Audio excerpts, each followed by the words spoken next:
हरियाणा के खास बुलेटिन में आप सभी का स्वागत है। मैं हूं आपका मित्र विश्वामित्र सैनी। करते हैं आज की शुरुआत खास खबरों से। ब्राह्मणों की जमीन के लिए जान कुर्बान कर देंगे, 1 इंच जमीन नहीं देंगे, बोले नवीन। जय हिंद। ब्राह्मण समाज को कमजोर न समझे सरकार, हम सब बलिदान देने को तैयार। 26 अप्रैल को उपायुक्त कार्यालय भिवानी में होगा रोष धरना प्रदर्शन, तैयारियां पूरी, बोले प्रांतीय प्रधान देवराज नांदल। हिंद धर्म की रक्षा के लिए दी गुरुजी ने कुर्बानी, बोले पूर्व मंत्री मनीष कुमार ग्रोवर। प्रकाश पर्व के उपलक्ष्य में हिंद की चादर नाटक का किया गया मंचन। कौशल विकास रोजगार निगम को बंद कर युवाओं को पक्का रोजगार दे सरकार, बोले कर्मचारी नेता जयकुमार दहिया। महाकाल की नगरी उज्जैन में स्वास्तिक पीठाधीश परमहंस डॉक्टर अवधेश पुरी महाराज 2 दिन के प्रवास पर पहुंचे रोहतक। छात्रों के लिए संदेश है, हम सभी साथियों को अपने त्योहार और खुशियां मिलकर मनानी चाहिए, बोले छात्र नेता विक्रम सिंह डुमोलिया। और गौड़ ब्राह्मण शिक्षण संस्थान को पहरावर द्वारा दान दी गई जमीन पर को रखी जाएगी नींव। इस जमीन पर सर्वजातीय भगवान परशुराम जयंती मनाए जाने का लिया गया निर्णय। गौड़ ब्राह्मण शिक्षा संस्था हरियाणा द्वारा रोहतक के पहरावर गांव की पंचायत द्वारा दी गई 16 एकड़ जमीन पर संस्था के द्वारा बनाए जाने वाले स्कूल, कॉलेज, हॉस्पिटल की नींव रखने व सरकार के अवैध कब्जे से ब्राह्मणों की जमीन को छुड़ाने के लिए बुलडोजर व फरसा लेकर नवीन जय हिंद पहरावर गांव पहुंचे और मुख्यमंत्री व प्रशासन को फरसा दिखाते हुए चेतावनी दी कि इस जमीन की तरफ आंख उठाकर देखने से पहले फरसे को देख लेना। सुनो, जिसने सरकार ने लखाया, जो जमीन की तरफ लगाया ना इस सरकार और मुख्यमंत्री प्रशासन ने, तो इस फरसे ने देख लियो। प्रशासन ने जमीन पे नजर उठाने से पहले फरसे पर नजर देख लियो कि घुमा गए किसा कदे कोई बहम रह जा या जमीन मारी थी और हमने ले ली। और जिस सरकार था, जिस मुख्यमंत्री के मैं होता हूं ना, तो बता दिए ब्राह्मणों की जमीन थी और ब्राह्मणों ने अपनी जमीन वापस ले ली। रोहतक में गौड़ ब्राह्मण शिक्षा संस्था द्वारा आयोजित स्कूल, कॉलेज, हॉस्पिटल नींव रखने के प्रोग्राम में पत्रकारों से बात करते हुए नवीन जय हिंद ने कहा कि इस जमीन पर सरकार ने अवैध कब्जा किया हुआ था। इस जमीन पर स्कूल, कॉलेज, हॉस्पिटल बनने वाला, परंतु सरकार द्वारा अवैध कब्जा किए जाने के बाद ये सब नहीं हो पाया। लेकिन अब भगवान परशुराम के आशीर्वाद से और सभी धर्म के लोगों के सहयोग से यहाँ पर स्कूल, कॉलेज, हॉस्पिटल की नींव रखी गई है और अब यहाँ सभी जाति के धर्म के बच्चे पढ़ेंगे और आगे बढ़ेंगे। समाज के लोग, ब्राह्मण समाज के लोग पिछले 13 साल तक धक्के खा रहे हैं। 13 साल तक हमारी जमीन वापस दे दो, लेकिन कोई सुनता है नहीं। अरे जमीन मारी हमने अपनी संस्था ते दी, तक सरकार का केस होता भाई। सरकार कितना आगे बीच में है। 16 एकड़ जमीन है, कोई एक ली थोड़ी है कि एक ले। यहाँ पे पंडितों के बालक, ब्राह्मणों के बालक पढ़ेंगे। स्कूल बनना था, यहाँ कॉलेज बनना था, तो 36 बरादरी हर धर्म के लोग पढ़ेंगे। एक तरफ तो एजुकेशन के नाम पे ये कर रहे हैं कि हम एजुकेशन में ये देख रहे हैं, ये कर रहे हैं, वो कर रहे हैं। अरे प्रावर गांव ने दीपरावर गांव की जमीन कह रहे हैं 5 करोड़ रुपए भरो, 10 करोड़ रुपए भरो। क्यों भरा है 10 करोड़ रुपए? क्यों भरा है 5 करोड़ रुपए? हमारी जमीन बतेरी बार सरकार के धक्के खा लिए, हमने ले ली। सरकार से कब्जा छुड़वाया, निगम की ना थी या जमीन, सरकार की से कब्जा छुड़वाया है। और जो निगम वाला ने बोर्ड ला रखा है, दे रखा था निगम वाला ने, किस चीज का डेवलपमेंट चार्ज दिखा है? कुछ हो रहा है? कोई सरकार ने कोई डेवलपमेंट करा रखी है क्या? और बोल दियो बेशक प्रशासन तभी, सरकार तर मुख्यमंत्री ने बोल दियो नवीन जय हिंद आया था और उसने अपना कब्जा सरकार से, थारा का जो कब्जा था ना सरकार का, वो छुड़ा लिया। जो करना है वो कर लेंगे। हरियाणा स्टेट पेंशनर समाज की कोर कमेटी की बैठक स्थानीय मानसरोवर पार्क के सीनियर सिटीजन क्लब भवन में संपन्न हुई। बैठक की अध्यक्षता देवराज नांदल प्रांतीय प्रधान ने की। बैठक में सर्वसम्मति से 26 अप्रैल को उपायुक्त के कार्यालय भिवानी में रोष धरना प्रदर्शन करने की तैयारियों को अंतिम रूप दिया गया। सभी पदाधिकारियों से धरना प्रदर्शन में बढ़ चढ़कर भाग लेने का आह्वान किया गया। हरियाणा पेंशनर समाज के चेयरमैन मेहर सिंह नैन ने कहा कि हरियाणा सरकार पेंशनर्स की मांगों का जल्द से जल्द बातचीत के माध्यम से समाधान करे तथा बुजुर्गों की परीक्षा न ले, अन्यथा पेंशनर समाज आर पार की लड़ाई करने पर मजबूर होगा। उन्होंने सरकार को स्पष्ट शब्दों में कहा कि अगर मांगों पर जल्द विचार नहीं किया गया तो आमरण अनशन पर बैठने का निर्णय भी लिया जा सकता है। महासचिव ईश्वर सिंह सैनी ने बैठक का संचालन किया। बैठक में राजवीर बजाड़, ओम प्रकाश मलिक, तुहिराम शर्मा, रामचंद्र शर्मा, आनंद स्वरूप, राजेंद्र सिंह शर्मा मुख्य रूप से उपस्थित रहे। हरियाणा के पूर्व मंत्री एवं श्री गुरु तेग बहादुर के 400वें प्रकाश पर्व को लेकर बनाए गए रोहतक समेत 4 जिलों के प्रभारी मनीष कुमार ग्रोवर ने कहा कि हिंदू धर्म की रक्षा व मुगल शासक औरंगजेब द्वारा हिंदुओं पर किए जा रहे अत्याचारों के खिलाफ आवाज बुलंद करने के लिए गुरु तेग बहादुर ने अपनी कुर्बानी दी थी। मनीष कुमार ग्रोवर कल देर शाम हरियाणा पंजाबी साहित्य अकादमी पंचकुला द्वारा स्थानीय गुरुद्वारा बंगला साहिब में जिला प्रशासन द्वारा साज संगत को दिखाए गए हिंद की चादर लाइट एंड साउंड शो कार्यक्रम में उपस्थित साज संगत को संबोधित कर रहे थे। मनीष कुमार ग्रोवर ने कहा कि गुरु तेग बहादुर को हिंद की चादर इसलिए कहा गया है कि उन्होंने अत्याचार सहने वालों को निडर बनाया और ऐसा दर्शकों को नाटक के माध्यम से भी दिखाया गया। उन्होंने कहा कि गुरु तेग बहादुर इतिहास के ऐसे युग पुरुष हैं जिन्होंने 17वीं सदी में भी अपने धर्म और मर्यादा की ध्वजा को ऊंचा रखते हुए सामान्य व्यक्ति के निजी गौरव और सम्मान के लिए अपने प्राणों की आहुति दी। मनीष कुमार ग्रोवर ने कहा कि 400 साल पहले श्री गुरु तेग बहादुर ने हिंदू समाज की रक्षा के लिए जो कुर्बानी दी थी उसका मुकाबला करना तो दूर की बल्कि कल्पना करके भी हर इंसान की रूह कांप जाती है। मनीष कुमार ग्रोवर ने हिंद की चादर नाटक के सभी कलाकारों को मंच पर सम्मानित किया। इस अवसर पर महामंडलेश्वर बाबा कपिलपुरी, महंत दिलबाग सिंह, मेयर मनमोहन गोयल, रूबी चावला व सरदार परमजीत सिंह आदि उपस्थित थे।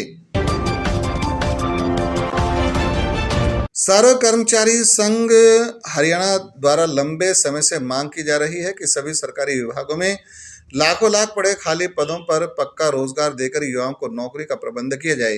अपितु हरियाणा सरकार लंबे समय से सरकारी विभागों में कार्यरत युवाओं के साथ भद्दा मजाक करते हुए जो कर्मचारी समान काम समान वेतन के आधार पर शिक्षा, स्वास्थ्य, सिंचाई, बिजली, रोडवेज, हरियाणा टूरिज्म, हुड्डा आदि सरकारी विभागों में कार्यरत हैं, उन्हें भी आज कौशल विकास रोजगार निगम के नाम से रजिस्ट्रेशन कराने की बात करते हुए अनिश्चित कच्ची नौकरी करने के लिए मजबूर कर रही है। आज सर्व कर्मचारी संघ हरियाणा जिला कमेटी द्वारा रोहतक मुख्यालय से जिला प्रधान कर्मवीर सिवाच, वरिष्ठ प्रधान शिव कुमार, जिला सचिव जयकुमार दहिया एवं जिला कोषाध्यक्ष जोगेंद्र दलाल ने संयुक्त बयान जारी करते हुए सरकार द्वारा बार बार कौशल विकास रोजगार निगम के नाम से रजिस्ट्रेशन कराने की मुहिम को सिरे से नकारते हुए कहा कि ये युवाओं के साथ बहुत बड़ा धोखा है एवं हरियाणा सरकार से मांग की कि सरकारी विभागों का निजीकरण बंद करते हुए हरियाणा के लाखों युवाओं को पक्का रोजगार दे। जो हरियाणा सरकार द्वारा कौशल विकास रोजगार के नाम से युवाओं के साथ एक प्रकार से जो रजिस्ट्रेशन की बार बार आश्वासन दे के कहा जा रहा है कि आपको रोजगार देंगे, सर्व कर्मचारी संघ हरियाणा का मानना है कि ये जो रोजगार का बहाना लेके कौशल विकास रोजगार के नाम से जो संस्था बनाई गई है, ये पूर्ण रूप से कर्मचारियों के साथ, युवाओं के साथ, महिलाओं के साथ, आने वाली जनरेशन के साथ पूर्ण रूप से एक धोखा है। क्योंकि हमारा मानना है कि जो कौशल विकास रोजगार के तहत रजिस्ट्रेशन कराने वाला युवा है, उसे पक्के रोजगार का सपना दिखा करके रजिस्ट्रेशन करवाया जा रहा है, लेकिन पूर्ण रूप से ये संस्था 1 साल के लिए युवा को नौकरी देने की जो प्रोसेस कर रही है, इसका हम पुरजोर विरोध करते हैं। क्योंकि हमारी मांग है, लंबे समय से हम ये कहते आ रहे हैं, सरकारी विभागों का जो निजीकरण कर रही है सरकार, उस पर पूर्ण रूप से रोक लगाई जाए, युवाओं को सरकारी विभागों में पक्की नौकरी दी जाए। महाकाल शंकर भगवान धर्म और न्याय की नगरी उज्जैन से सिद्ध स्वास्तिक पीठ के पीठाधीश परमहंस डॉक्टर अवधेश पुरी 2 दिन की प्रवास पर 22 अप्रैल अपराह्न ऐतिहासिक नगरी रोहतक पहुंचे। यहां पहुंचकर उन्होंने विजयनगर में राजजान परिवार के नवविवाहित जोड़े को आशीर्वाद दिया। रात्रि को विश्राम कर 23 अप्रैल को शहर के विभिन्न भागों का भ्रमण किया। उनकी इच्छा है कि वे रोहतक में वर्षा ऋतु काल में 3 दिन तक भागवत कथा और प्रवचन कर रोहतक निवासियों को ज्ञान तथा धर्म भाव से लाभान्वित करें। साथ ही उनकी इच्छा है कि सभी धर्म प्रेमी लोग स्वास्थ्य की महिमा, गहनता और इसके प्रभाव के बारे में विस्तार से जानें। हर घर में स्वास्थ्य का प्रचार प्रसार हो और इसका ज्ञान चारों तरफ फैले। स्वस्तिक पीठाधीश्वर स्वस्तिक पीठ उज्जैन से वर्तमान समय में राष्ट्र मंगल के लिए, भारत को हिंदू राष्ट्र बनाने के लिए सबसे बड़ी कोई आवश्यकता है तो वह है हिंदुओं को संगठित करने की, हिंदुओं को एक प्लेटफार्म पर लाने की।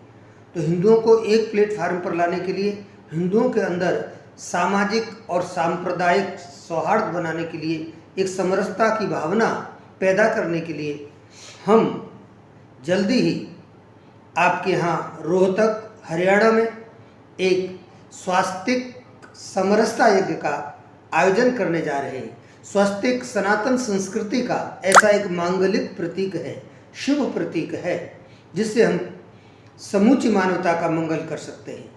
हिंदू सनातन संस्कृति का मांगलिक प्रतीक है, इसलिए हम हिंदुओं को एक मंच पर लाने के लिए इसका उपयोग करेंगे और हम चाहेंगे कि ब्राह्मण, क्षत्रिय, वैश्य और शूद्र इन चारों को एक मंच पर लाया जाए। स्वस्तिक की 4 भुजाएं होती हैं जो इन चारों का मंगल करती हैं, जो हमको धर्म, अर्थ, काम और मोक्ष ये चारों पुरुषार्थ प्रदान करती हैं।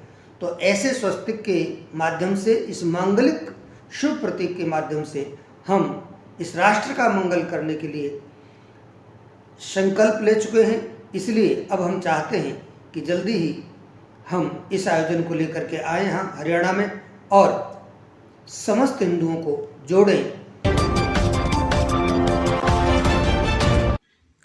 महर्षि दयानंद विश्वविद्यालय रोहतक में दावते इफ्तार सभी रोजेदार छात्रों के साथ छात्र गतिविधि केंद्र में एक आयोजन किया गया। इसमें एक बहुत ही गहरे भाईचारे का संदेश दिया गया। संदेश में सभी छात्र सभी धर्मों, जातियों से ऊपर उठकर मानवता, भाईचारा का एक बहुत बड़ा संदेश दिया गया। इसका निमंत्रण छात्र नेता विक्रम सिंह डमोलिया, अध्यक्ष डॉक्टर अंबेडकर मिशनरीज विद्यार्थी एसोसिएशन, चौधरी अजय नांदल, प्रदेश प्रभारी चौधरी छोटूराम, युवा छात्र मोर्चा छात्र नेता सुधीर कुमार सहारण, प्रदेश अध्यक्ष शहीद भगत Singh, Yuva Chhatra Morcha doctor Vijendra Chauhan, research scholar association Aman Alam, सभी रोजेदार छात्र इसमें शामिल रहे। जिसका सभी छात्रों के लिए संदेश है, हम सभी साथियों को अपने त्योहार और खुशियां मिलकर मनानी चाहिए। गौड़ ब्राह्मण डिग्री कॉलेज रोहतक में विप्र समाज की बैठक हुई। बैठक की अध्यक्षता पंडित सुरेश शर्मा ने की। वह संयोजक गौड़ ब्राह्मण शिक्षण संस्थाओं के पूर्व प्रधान एडवोकेट प्रधान रामकरण अत्री व पूर्व प्रधान एडवोकेट आजाद सिंह अत्री रहे। मंच संचालन गौड़ ब्राह्मण शिक्षण संस्थाओं के पदेन सचिव व प्राचार्य डॉक्टर जयपाल शर्मा ने किया। बैठक का मुख्य उद्देश्य ग्राम पंचायत पहरावर द्वारा गौड़ ब्राह्मण शिक्षण संस्थान को दान में दी गई जमीन पर था। मीटिंग में समाज के प्रबुद्ध लोगों ने इस विषय पर अपनी राय रखी। उन्होंने शनिवार को सुबह 11 बजे इस जमीन पर नींव रखने का कार्य किया। इसके साथ ही सभी ने यह फैसला लिया कि अगले माह आने वाली भगवान परशुराम जयंती पर उसी पावन भूमि पर भव्य कार्यक्रम का आयोजन किया जाएगा, जिसमें पूरे प्रदेश से समाज के प्रत्येक वर्ग को आमंत्रित किया जाएगा।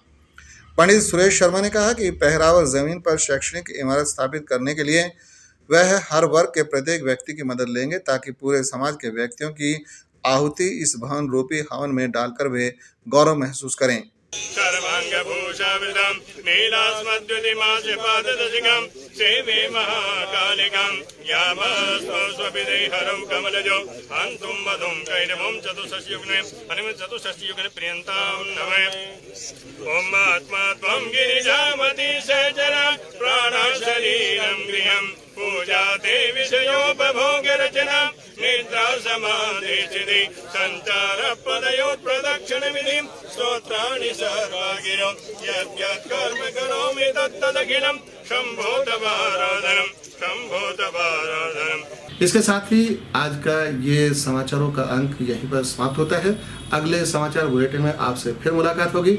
तब तक के लिए नमस्कार।